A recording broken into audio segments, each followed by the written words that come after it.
नमस्कार, मेरा नाम ज्ञानेश्वर है और आपने देखना शुरू किया है लाइव सिटी से। मेरे साथ न्यूज रूम में भारत सरकार के पूर्व केंद्रीय मंत्री, जेडीयू के बहुत ही वरिष्ठ नेता, बिहार की राजनीति के एक सशक्त हस्ताक्षर अली अशरफ फातमी जी हैं। फातमी साहब, आपका स्वागत है। Thank you very much. और चुनाव के बिल्कुल करीब हम लोग हैं जब बातें कर रहे हैं लोकसभा चुनाव। आप दरभंगा से 4 बार सांसद रहे, 2009 और 2014 में हारे भी बीजेपी से तो बहुत ही मामूली मतों के अंतर से हारे। 2019 में आप आरजेडी की ओर से टिकट से वंचित कर दिए गए, फिर आप जेडीयू में चले आए।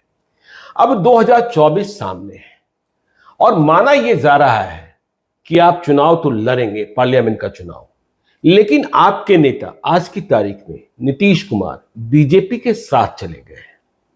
यदि हम बिहार की राजनीति के सशक्त हस्ताक्षर के रूप में आपकी पहचान करते हैं तो मुस्लिम राजनीति के भी आप बहुत बड़े चेहरे हैं। तो नीतीश कुमार जब बीजेपी के साथ चले गए और आपका क्षेत्र दरभंगा रहा है, आपकी तैयारी मधुबनी में रही है, तो दोनों सीटों पर बीजेपी के सांसद हैं। ऐसे में आप चुनाव कैसे लड़ेंगे लोकसभा? नीतीश कुमार क्या आपके लिए बीजेपी से सीट प्राप्त कर सकते हैं? और यदि सीट नहीं मिलता है तो आप चुनाव लड़ेंगे कि घर बैठ जाएंगे? देखिए, पिछले 7 लोकसभा का चुनाव जी लड़ा मैंने। 4 जीते, 3 हारे। जीतने का मार्जिन काफी बड़ा रहा जी। हारने का मार्जिन बहुत छोटा। आपने बताया कि लास्ट चुनाव 35,000 के करीब वोटों से हारे जी। 2014 में 2014 मोदी लहर में भी मोदी लहर थी जी, और यही नहीं पूरे देश के अंदर थी और बहुत अच्छे वोट आए जी। लेकिन मैंने महसूस किया 2014 में कि शायद इनकम्बेंसी रह जाती। आप कितने अच्छा काम करें तो जिस आदमी का 5 काम हुआ, छठा नहीं हुआ जी, तो वो फिर गिड़ा बांध लेता है कि बिदक जाता है। मैं जी, बताऊंगा। तो यही इनकम्बेंसी होती है, मैं समझता हूँ। और आपके जितने किए हुए काम को लोग भूल जाता है, उन चीजों को याद करता है, छोटी छोटी चीजों को जो वो आप नहीं कर पाते। तो मैंने मधुबनी को सेलेक्ट किया 2019 के लिए। 2019 के लिए मैंने लालू जी से बात किया, तेजस्वी जी से भी तब बात किया कि मुझे ये मधुबनी दे दीजिए, मैं वहां तैयारी करता हूँ। तो उन्होंने इजाजत दिया। मैंने तैयारी शुरू किया। 6 महीना ब्लॉक गांव घूम करके और बहुत अच्छा रिस्पॉन्स आया। मुझे ये लगता था कि पहली मर्तबा इतिहास में आज तक आरजेडी वहां से नहीं जीती और समाजवादी लोग भी कोई नहीं जीते। या तो वहां कांग्रेस जीती या फिर कम्युनिस्ट जीते, और बीजेपी तो जीती ही। तो ये पहली मर्तबा होगा कि लालटेन जल जाएगा वहां। लेकिन ठीक चुनाव के वक्त नहीं, सुबह में टिकट अनाउंस हुआ। मुझे सुबह में मालूम हुआ कि मेरा टिकट नहीं हुआ। जी, वीआईपी को सीट दे दी गई। वीआईपी को सीट दे दी। खैर, ये पुरानी बात भी नहीं, मैं आपको थोड़ा सा बैकग्राउंड दे देता हूँ। उसके बाद भी हमने इंतजार किया 5 महीने। फिर नीतीश जी का फोन आया और 2-3 मीटिंग हुई, सेटिंग हुई, और उसके बाद उन्होंने जो कुछ मुझसे कहा वो तो मेरे उनके बीच की बात है, उसको शेयर करना यहाँ ठीक नहीं है। तो मैंने पार्टी ज्वाइन किया। उस वक्त मैंने ये कहा कि मेरे लिए जनता दल ही है ये। वहाँ राष्ट्रीय जनता दल था, यहाँ जनता दल यूनाइटेड है जी। और पहले भी हम लोग जनता दल में थे जी, और उससे पहले जनता पार्टी में थे। तो एक परिवार है, ठीक है। तो अब चल रहा है, इसको भी 5 साल हो गए। तो अब तो नहीं, चल तो रहा है, लेकिन 2024 आ गया है। और मुझे वो वाकया भी याद है जब यह खबर आई कि नवंबर महीने में जब नेशनल काउंसिल की बैठक हुई कि नीतीश कुमार ने कहा कि फातमी साहब आपको राज्यसभा भेजेंगे। तो खैर, राज्यसभा जाने का समय तो चला गया, संजय झा चले गए। अब रही बात लोकसभा की, तो लोकसभा का चुनाव आप जेडीयू से कैसे लड़ पाएंगे? क्योंकि देखिए, बाजार में जो पॉलिटिकल मार्केट है उसमें कई तरीके की चर्चाएं हैं। यहाँ भी सेंसेक्स ऊपर जाता है, नीचे गिरता है, तो चर्चाएं यह भी है कि आप घर वापसी भी कर सकते हैं यदि जेडीयू ने टिकट नहीं दिया तो। और जेडीयू कैसे टिकट देगी यह बात मुझे समझ में नहीं आती है, क्योंकि दरभंगा की सीट बीजेपी की और मधुबनी की सीट बीजेपी की, तो टिकट कैसे? घर वापसी की बातें भी, लालू यादव से आपके पुराने संबंध है और आप कह ही रहे हैं कि यह जनता दल है, वह राष्ट्रीय जनता दल है, फर्क तो बस इतना ही है। देखिए ऐसा है जी, ये बात सच है कि नीतीश कुमार जी के पास जब हमारी मीटिंग हुई, शुरुआती हुई, बाद में भी जी, तो उन्होंने पर्सनल लेवल पे भी कहा कि आपको कोई सभा में भेजा जाएगा। और फिर जब नेशनल काउंसिल थी तो उन्होंने ऐलान किया कि आप राज्यसभा जाइएगा और पूरे बिहार मेरे साथ घूमिएगा, पूरा इलेक्शन में घूमना। तो मैंने नहीं कहा था उनको ऐलान करने के, उन्होंने कहा, क्योंकि वो ये जानते थे कि फातमी कभी भी राज्यसभा में इंटरेस्टेड नहीं था, लोकसभा में इंटरेस्टेड जी। और वो उस वक्त चाहते रहे होंगे कि किसी को दरभंगा लड़ाना है जी। तो उन्होंने मुझे राज्यसभा भेजने की बात कही। तो मैं चुप रहा, मुझे कोई आप ये कह समझे कि बहुत एक्साइटेड था, ऐसा कुछ नहीं था जी। मैं मैदान का, फील्ड का आदमी हूँ और मैं अपने स्टूडेंटशिप के जमाने लड़ाका है आप? नहीं, मैं लड़ता रहा हूँ चुनाव। मैं अलीगढ़ मुस्लिम यूनिवर्सिटी में भी यूनियन में 7 साल रहा, डिफरेंट पोजीशन पर, और इलेक्शन लड़के रहा और अब तक का भी रिकॉर्ड ऐसे ही है। तो मैं तो ऑलवेज, हर जमाने में, आप कितना चुनाव लड़ेंगे आप, तो जितना भी है मैं तो चाहता हूं चुनाव लड़ना। नहीं, आप चाहते हैं चुनाव लड़ना, लेकिन जब नीतीश कुमार ने कहा था तब वे महागठबंधन में थे और अब वे एनडीए में है। और देखिए एक बात तो सच है ना कि एनडीए को वोट देने में मुसलमानों को परेशानी है। देखिए नरेंद्र मोदी के नाम से डर लगता है। नहीं, वो ठीक है, आपकी बात सही है। अभी मेरा लड़का खड़ा हुआ था विधानसभा का चुनाव में और आरजेडी के खिलाफ खड़ा हुआ था। मुसलमानों ने कहीं और बिहार में न दिया हो, लेकिन दरभंगा में आधे से ऊपर वोट, आधे से ऊपर ना? जी सर, जी मिला। आधा वोट तो चला गया ना? नहीं सर, आधा चला जाए उसकी फिक्र नहीं है ना सर। हम किस गठबंधन से थे, उसके बाद भी आधा लोगों ने मुझे स्वीकारा, कबूल किया, उसकी बात कर रहा हूँ। तो गठबंधन की बात होती है तो आधे मुसलमानों ने नीतीश कुमार को स्वीकारा था कि अली अशरफ फातमी को स्वीकारा? नहीं, वहां मुझे ख्याल से और कहीं पर किसी उम्मीदवार को मिला या नहीं मिला उसकी पूरी जानकारी नहीं है, लेकिन जितनी मेरी जानकारी है कि शायद ये अकेले मुसलमान कैंडिडेट थे जिसको मुसलमानों ने भी आधा वोट दिया और बहुत थोड़े वोट से वो रह गया। तो मेरा अपना रिलेशन दरभंगा हो कि मधुबनी हो कि समस्तीपुर पर्सनल है और वो एक दिन का नहीं है। मैं 34 साल से लोगों के बीच में हूँ, लोगों के काम आता हूँ, ये उसकी वजह है। अब आपने कहा कि कहाँ से मिलेगा तो लड़िएगा, कौन देगा तो लड़िएगा। तो देखिए मामला ये है कि कहाँ से लड़ेंगे, क्या होगा नहीं होगा, ये तो आने वाला, अब तो कोई ज्यादा वक्त बचा भी नहीं तो हम देखेंगे, इंतजार कर रहे हैं कि नीतीश जी हमारे लिए क्या कुछ करते हैं। मैं बात करूंगा, मालूम करूंगा तो देखिए मामला ये है, सीधा सादी आप समझिए। हम लोग राजनीति में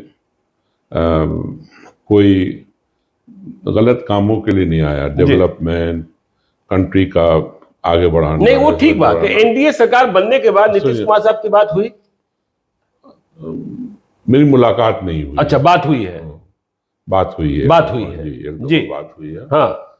और आपको लगता है कि नीतीश कुमार आपके लिए दरभंगा या मधुबनी की सीट की मांग बीजेपी से करेंगे? ये भरोसा है? मुझे भरोसा तो है, हो सकता है करें जी। मैं करना चाहिए भरोसा, लीडर है तो जब आप लड़ना चाहते हैं तो उम्मीद तो रखते हैं आप करेंगे। और सुना है कि अदला बदली भी हो रही है।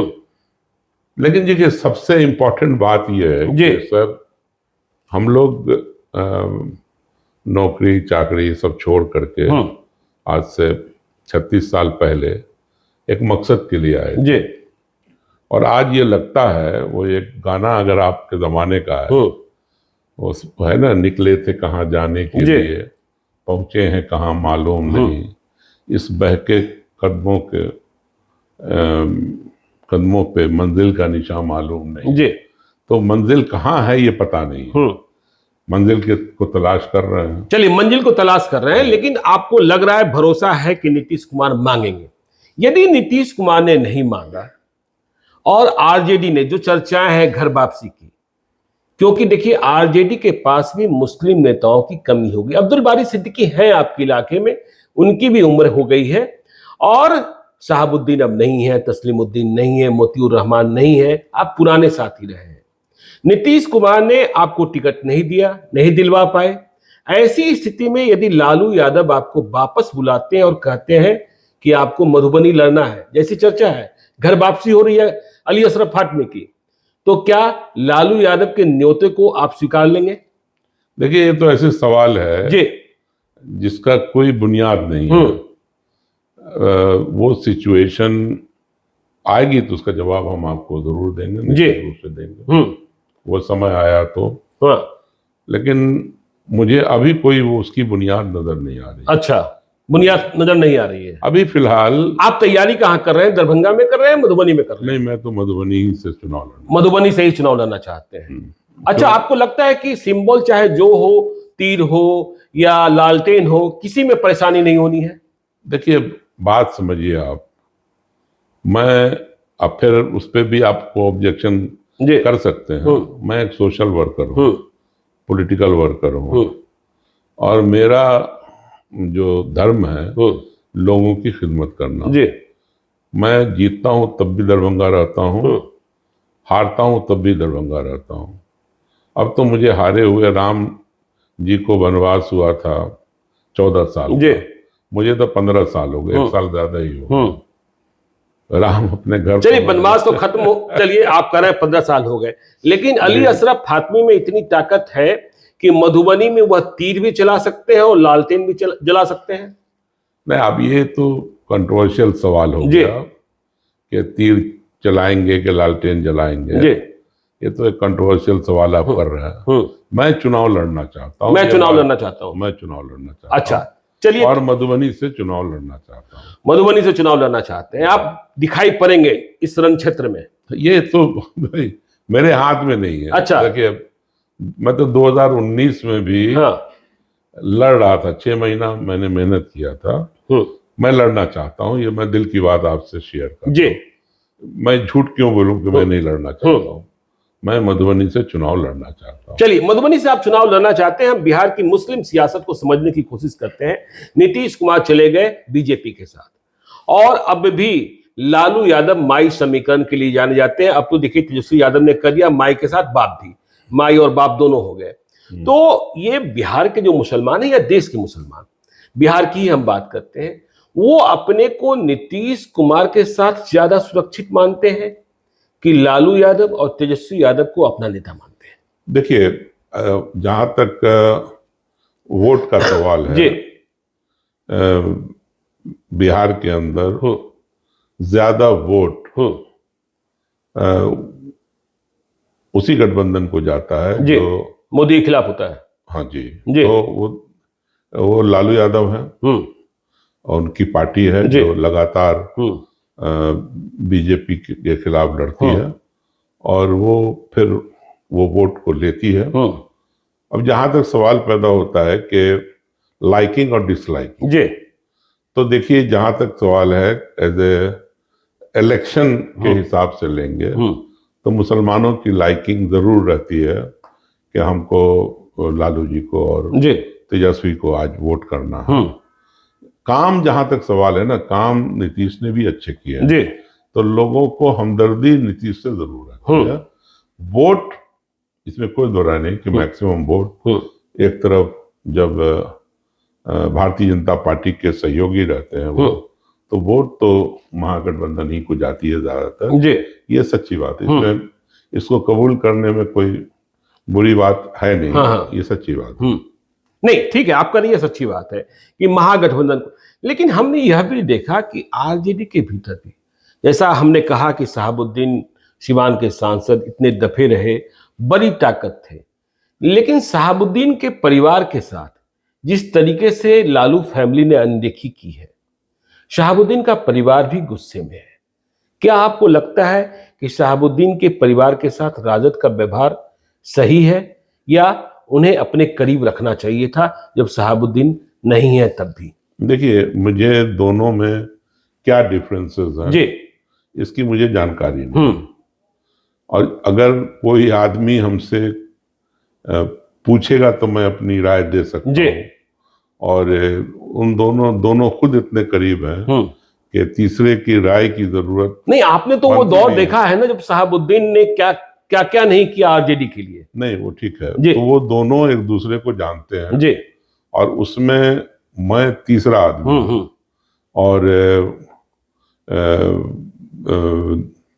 दोनों का लीडर का इलाका एक जी, जबान एक, उठना बैठना बहुत अच्छा। तो इसके बारे में कमेंट मैं करूं जी कि दोनों में क्या कहाँ पे ना इत्तेफाकी है, कहाँ पे दोनों के अंदर मल मुटाव है जी, तो उसके बारे में मैं कमेंट नहीं कर सकता हूँ।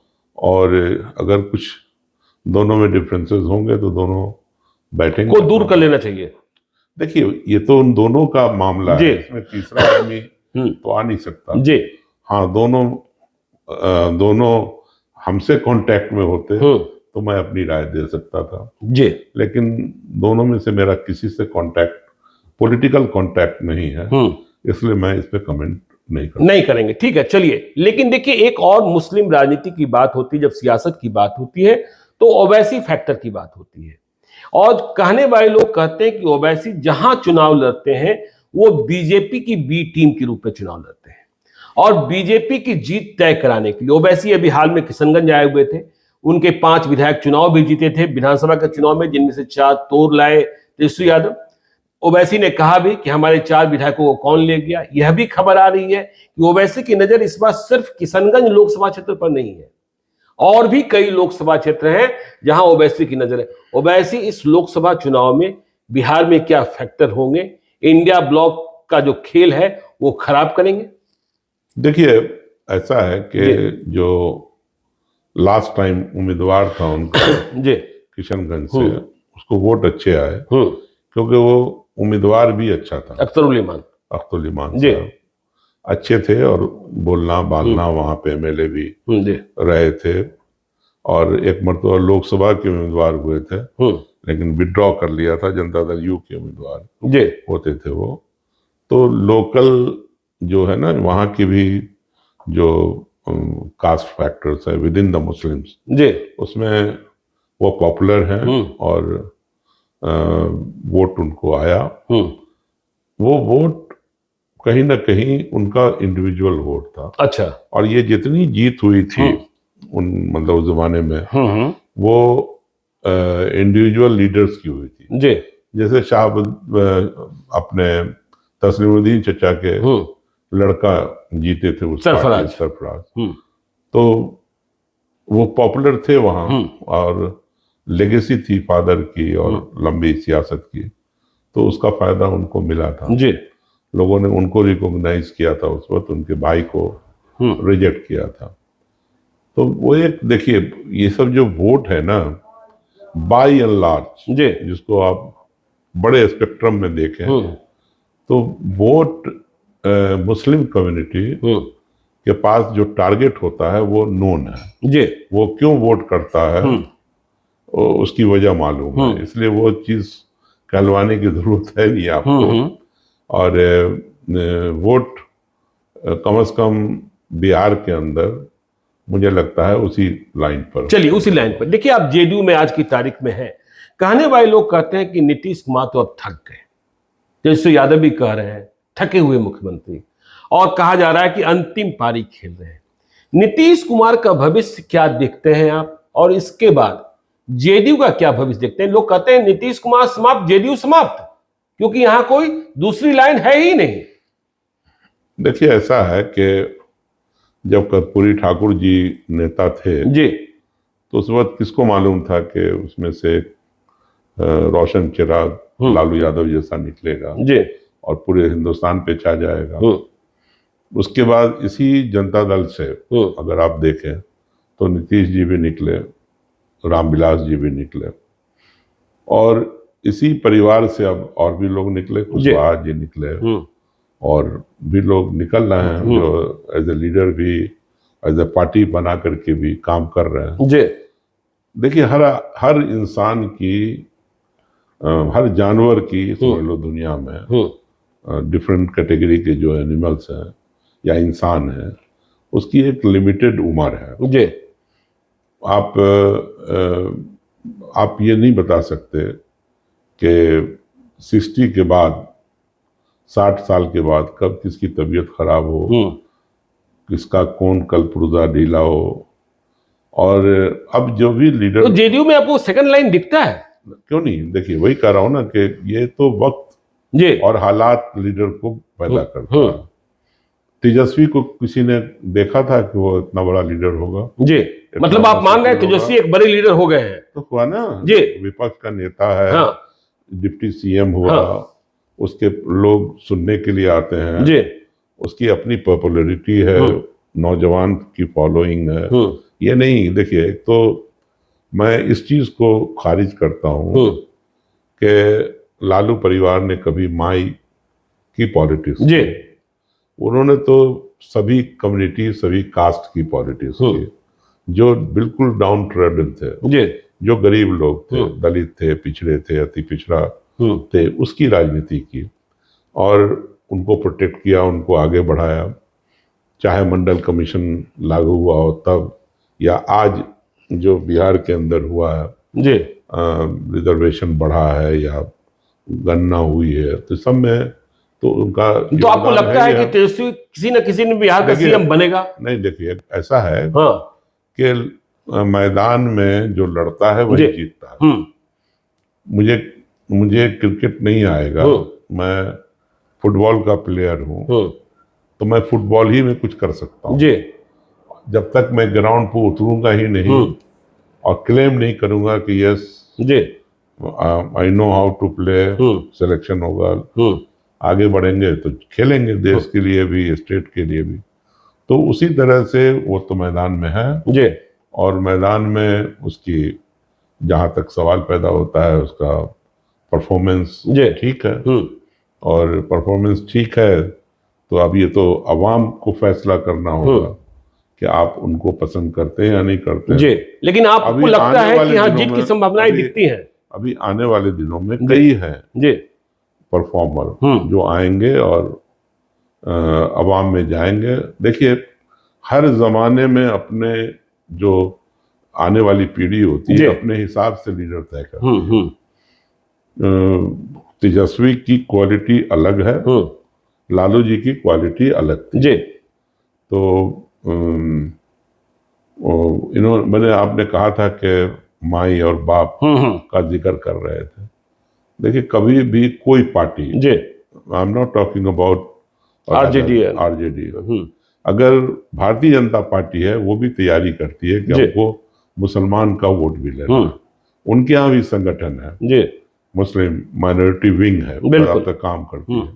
और वो मोदी जी हिंदुस्तान में कम मिलते होंगे मुसलमानों से, लेकिन आप देखिए यूएई है, सऊदी अरब है, कतर है, जहां भी जाते हैं उनके सब फ्रेंड है, दोस्त है। तो यहाँ पे पोस्चरिंग जरा अलग होती है बिल्कुल हिंदुस्तान के अंदर, क्योंकि वोट का उनको समीकरण उस तरह का बनाना होगा। तो लालू जी को मैं जितना जानता हूँ, बहुत करीब से जानता हूँ, मैंने बहुत साथ काम किया है, उनके यहाँ कोई भी इस तरह का नहीं था भेदभाव नहीं। गरीब के लिए उनके लिए काम किया, उसको आगे बढ़ाने के लिए काम किया। और ये तो मीडिया का और जो उनके खिलाफ वाले लोग थे उन्होंने नैरेटिव बनाया ताकि इनको और कम्युनिटी से अलग कर दिया गया। तो वो एक चलिए लंबी कहानी है। चलिए लेकिन हम आखिरी सवाल पर आते हैं। नहीं, वो जहां तक सवाल है उसका, तो he is one of the Clement है, और ये एक एरा है जो अब अंतिम पड़ाव पे है, चाहे वो लालू जी हो, चाहे वो नीतीश कुमार हो, चाहे वो सुशील मोदी हो, चाहे रामविलास जी तो चले गए दुनिया से। अब एक नई पीढ़ी आएगी सामने और उसमें हैं लोग, ठीक है, नई पीढ़ी आएगी और आपको लगता है कि तेजस्वी में संभावनाएं हैं। लेकिन आपने एक बात कही, जो खेलेगा वही जीतेगा या हारेगा। तो ये बात तो अली अशरफ फातमी पर भी लागू होती है। 2024 में खेलना है आपको? नहीं, बिल्कुल लागू होती है और मैं तैयार हूँ। आप तैयार हैं? मैं बैट बल्ला लेकर के तैयार, बैट बल्ला लेकर तैयार है, बस सिंबल का इंतजार है। हाँ, मतलब हमें लड़ना चाहिए, मैं सोचता हूँ। हाँ, लेकिन किस टीम से लड़ेंगे यह सब हमारे फॉलोअर भी तैयार हैं कि भाई इनको लड़ाना चाहिए। और मुझे उम्मीद है कि हमारी पार्टी हमको देगी मधुबनी से। चलिए, आपकी उम्मीद है, और यदि उम्मीद टूटती है तो रास्ते और भी कई हैं, यह भी मानकर चले। राजनीति संभावनाओं का खेल है। तो ये मेरे साथ थे अली अशरफ फातमी साहब, इनके उद्गार आपने सुना, और मधुबनी लड़ने के लिए तैयार है। नीतीश कुमार को सीट लेना होगा मधुबनी बीजेपी से, तब इन्हें सीट मिलेगी, और नहीं तो समझते ही है राजनीति संभावनाओं का खेल है। तो आज के लिए इतना ही। आप देखते रहिए लाइव सिटीज को। यदि अब तक आपने हमारे यूट्यूब चैनल लाइव सिटी को सब्सक्राइब नहीं किया है तो जरूर कर लीजिएगा, और यदि इस वीडियो को फेसबुक पेज के माध्यम से देखकर पेज को लाइक कीजिएगा, ट्विटर पर भी हमें फॉलो कीजिए। धन्यवाद।